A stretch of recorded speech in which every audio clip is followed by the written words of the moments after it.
dolor sit amet, consectator ad disking ilit, donec enim libero nare in matesat, bibendum il libero. Integer nulla puros, consequat ut ad pisking sit amet varias vitae niv. Fusque bibendum purus nec neque semper sed consectator est consequat, fusque blandit tempor eros ac tempor ante bibendum nec. Corribitor, tristique tincidunt telos et eleethend, fusque auctor cursus sapien non faucibus, quisque tincidunt enim vitae tortor auctor et voluptate lectus portitor. Aliquam roncus mauris sit amet justo blandit et roncus nulla tincidunt. Nam dapibus cursus consequat. Pelentesque quis nulla sit amet magna porta sodalis et ac mauris. Maecenis urna enim sodalis a modus suada ium gravida vitae neque. In acum san nisi vitae telis luctus pulvina quis vitae ligula nullam placeret purus sit neque faucibus blandit, pelentesque habitant morbi tristique senectus et netus et melissuada fames ad turbis egestus. Donec egat massa risus nunc su eros in sapien voluptate tempor. Pelentesque egestas justo ad oleo pelentesque henderit suscipit metus fringilla.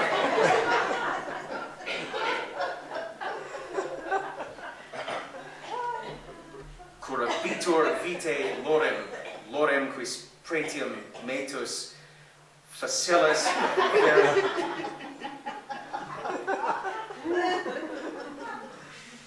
All right, that is quite enough.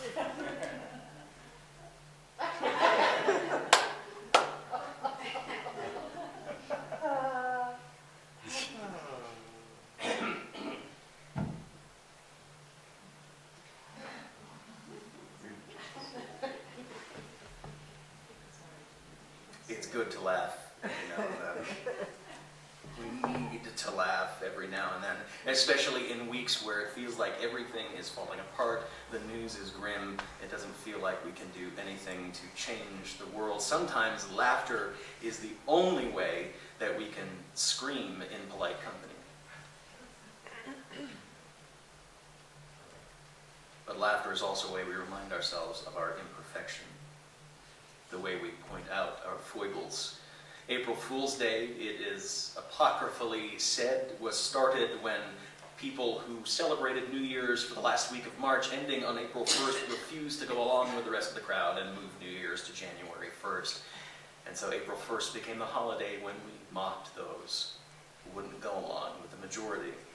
It was a day for pointing and laughing at the failures and foibles of others, and that's fun from time to time. But we need to be able to point and laugh at ourselves, too. In fact, I think we probably shouldn't be allowed to point and laugh at the folly of others if we can't turn it around on ourselves, too, because then what we have isn't humor, it's just cruelty.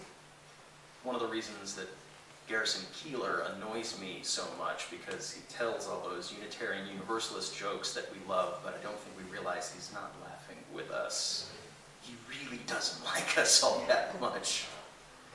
And yet, we need to hear those jokes. We need to be able to laugh at ourselves, because humor makes hard truth easier to swallow.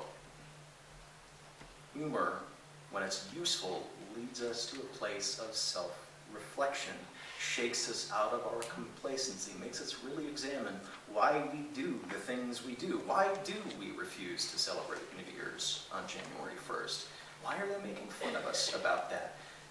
Perhaps if we really look at the truth behind the joke, we'll discover we have perfectly good reasons for doing things the way we do them. Or we may discover we have no good reasons for the way we do things, and we'll find new ways of being together and doing things together.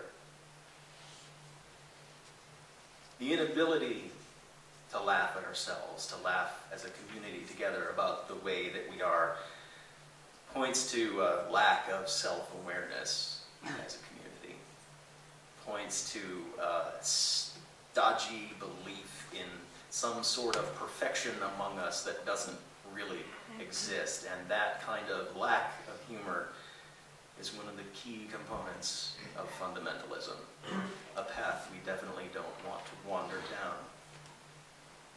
We are not perfect as people or as a community, and we make errors frequently.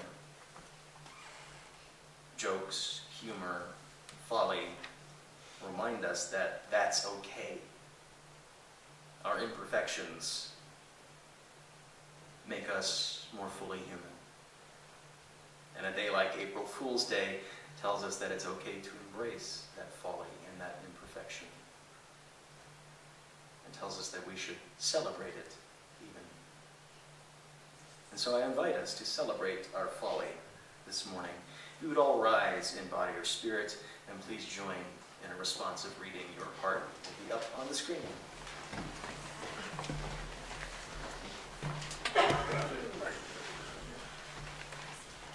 We gather together a free people. Each one an individual, each spirit as unique as each face and set of fingerprints. We are of different backgrounds and personalities. We have different pasts and different futures. We are all totally at liberty to think what we think and say what we believe. No one of us is exactly the same as anyone else here on earth. We all are separate. I'd like to stop reading this responsive reading right now if I want to. Each of us a beautiful snowflake flying through the air at our own pace and rhythm. I'm serious. If I don't agree with these words, you won't hear me read them anymore. I only change the words according to however I feel. The snowflake drifts into the communal snowbank, but has its own noble personality. Don't think, just because I'm reading this along with everyone else, that I'm some kind of follower, because I'm not. So it is with us, wanderer, worshiper, lover of leaving. Look at the person sitting next to me. Surely you don't really believe that everything they say is vague. We join the caravan of life, but carry our own sacred, noble personality with us. I'm thinking often about the meaning of existence and the profoundness of time. The person next to me, I bet, is thinking about what's beyond. As we travel together, let us honor the spark of creative living that resides within each one of us. What is life anyway? Together, each individuality preserved to be all that it can be, we may become a beloved community. May the truth we find together set us free.